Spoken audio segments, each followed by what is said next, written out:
Bienvenidos. A continuación vamos a hablarle y explicar los modelos de Wernicke y de Broca, junto con las afasias cerebrales y cuál es la implicación que tienen en el lenguaje, buscando dar una explicación y un conocimiento de este contenido. Continuando, el modelo de Wernicke fue propuesto por Carl Wernicke, siendo un neurólogo y psiquiatra alemán, en el año de 1874, donde identificó un tipo de problema en el que los pacientes afectados podían hablar, pero no podían comprender el lenguaje. Las lesiones en el área de Wernicke producen un tipo de afasia caracterizada por la falta de comprensión del lenguaje. El área se ve afectada cuando ya no son capaces de comprender el lenguaje oral o escrito, y aunque puedan emitir verbalmente palabras correctamente, su discurso carece de sentido, se pueden inventar palabras o hablan demasiado. Wernicke postuló su teoría sobre el lenguaje refiriendo que existían dos centros del lenguaje. El primero, el centro auditivo siendo el área de Wernicke, y el segundo, el centro articulatorio siendo el área de Broca, que estarían conectados por unas de fibras nerviosas. También se encarga de la codificación de los lenguajes, donde se dice que los pacientes de Broca podían entender pero no hablar, y en los de Wernicke podían hablar pero no podían comprender el lenguaje. En la ubicación del área de Wernicke. El área de Wernicke es una región del cerebro que está en la parte posterior del giro temporal superior del hemisferio izquierdo.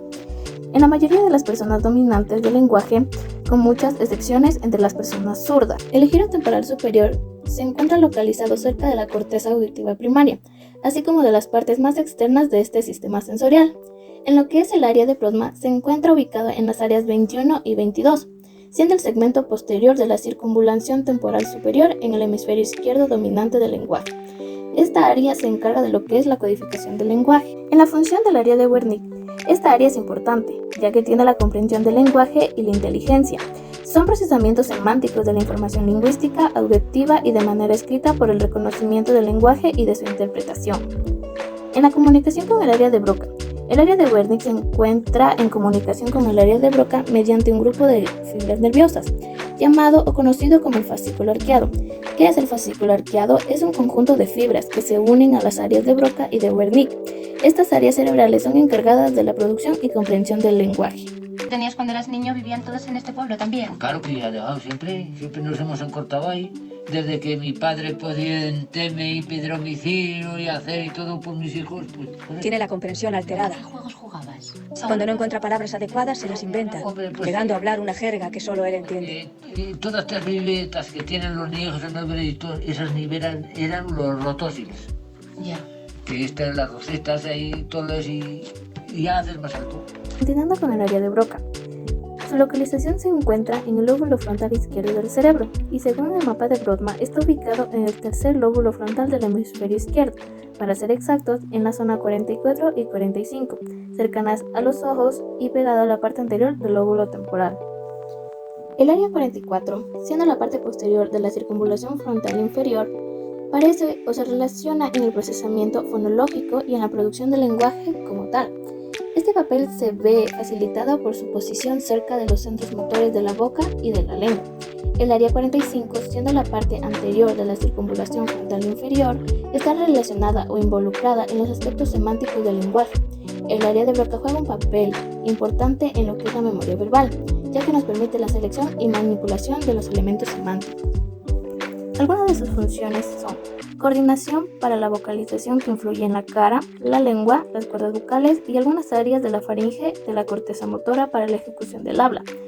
Se relaciona con el orden de los fonemas en la combinación de palabras, permitiendo la formación de frases y oraciones, y podría decirse que es responsable de planificar la forma de hablar, según Prada en el año 2021. En la adquisición del lenguaje, el área de Broca puede ser el sustrato neuronal de la gramática universal, compartida por todas las lenguas del mundo. La idea que tiene la gramática universal es que, a pesar de su gran diversidad, todos los lenguajes humanos aún comparten características generales y que estas similitudes básicas en la sintaxis reflejan las propiedades determinadas genéticamente de las regiones del cerebro que las adquieren, así llevándolas a entender o comprender el lenguaje. Esta, que a ti te gusta mucho esta, ¿verdad?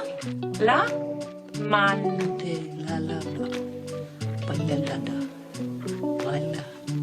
manzana.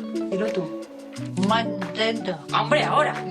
No ves que cuando te esfuerzas sí que te sale bien. Bueno, vamos a explicar también una cosa divertida, como son las vacaciones de Semana Santa. Que me han dicho que te vas de juerga. Explícame cosas, dime cosas, va. No.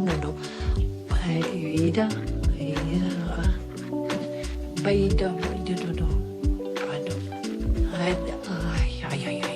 En la playa. Un poquito más fuerte, esfuérzate. Me voy a la playa con Isa.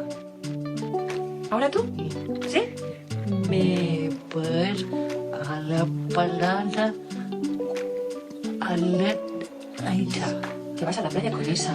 Oye, ¿yo me puedo venir con vosotras? ¿Sí? Venga. Las áreas relacionadas con el lenguaje. Ya conocemos las dos comunes, que es el área de Wernicke y la de Broca.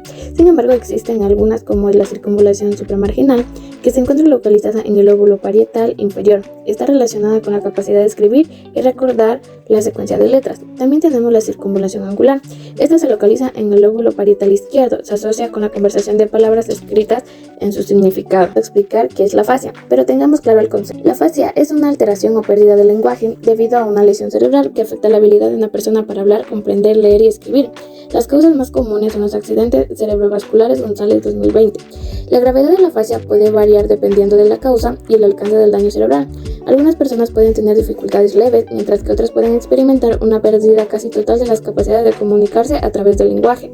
Existen diferentes tipos de afasia, dependiendo del área del cerebro que se encuentre dañada. Los dos tipos más comunes son la afasia de Broca y la afasia de Wernicke. Comenzando con la afasia de Broca. Es un tipo de afasia no fluyente que se caracteriza por la dificultad en la producción del lenguaje González 2020. En el lugar de la lesión se encuentra la circunvalación frontal inferior, justo en el área de Broca izquierda y en las áreas adyacentes. En lo que es la expresión, existen problemas para producir verbalmente el lenguaje. En la comprensión es mejor que la expresión.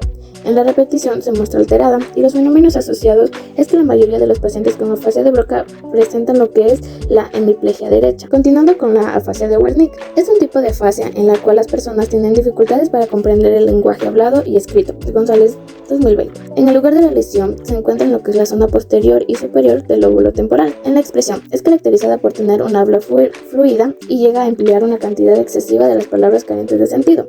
En lo que es la comprensión, tiene grandes dificultades para comprender y entender el habla. En la repetición, es alterada. Y los fenómenos asociados, dado que la lesión no está próxima a las partes del cerebro, estas personas no presentan debilidad corporal ni ninguna dificultad motora. En lo que es la afasia de conducción, es una afasia que se caracteriza por un trastorno en la capacidad de repetir frases de una o dos palabras, a pesar de que se mantiene la comprensión. González 2020. El lugar de la lesión se localiza en la zona de intersección de los lóbulos, los cuales son el temporal, el parietal y el occipital. En la expresión, el habla es fluida, pero tiene frecuencia carencia de significados relevantes. En la comprensión se ve afectada. En lo que es la repetición se conserva, pero tiene una igualdad con lo que es la afasia de Wernicke. Sin embargo, conserva que es un carácter más leve y con la repetición conservada. En lo que es la denominación se encuentra alterada. En los fenómenos asociados, esto se da por la pérdida de la cuarta parte del campo visual. Continuando con la última afasia, conocida como subcorticales, esta se denomina afasia aferente, ya que estamos refiriéndonos a aquellas lesiones situadas debajo de la corteza cerebral, pues estos tipos de afasia suelen referirse a aquellas lesiones producidas bajo lesiones subcorticales. González 2020. Estos tipos de afasia se definen en dos tipos, en lo que es la afasia estriatal y en la afasia talámica. La afasia estriatal es una similar a la de Broca. Se mantiene un lenguaje hiperfluyente y la comprensión es conservada, sin clara afectación de la gramática y con una mayor alteración en lo que es la articulación y en lo prosódico. La afasia talámica suele cursar con mutismo, ya que mejora rápido y evoluciona a una fase fluyente. Tiene abundantes parafasias, disfomia y con una alteración en lo que es la lectoescritura. Muchas gracias.